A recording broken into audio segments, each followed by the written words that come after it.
बिस्मिल्लाहिर्रहमानिर्रहीम। अस्सलामु अलैकुम।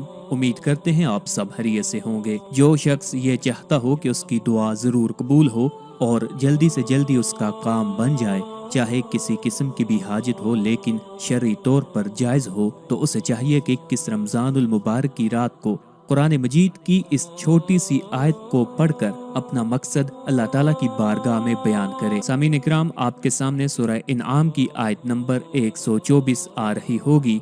बारगाह खुदावंदी से अपने काम की तकमील करवाने के लिए अमल का शुरू इस तरह कीजिए कि मज़कूरा आयत पढ़ना शुरू कीजिए। जैसे ही आप लफ्ज़ अल्लाह पर पहुँचे वहाँ रुक जाएं। इस आयत का आगे का हिस्सा छोड़कर अल्लाह ताला से अपनी सारी मुरादें मांगें। जब आप अपनी सारी मुरादें मांग लेंगे तो फिर आयत का आगे का हिस्सा पढ़िए। इंशाअल्लाहुल अज़ीज़ आप जो भी दुआ मांगेंगे वो दुआ ज़रूर कबूल होगी।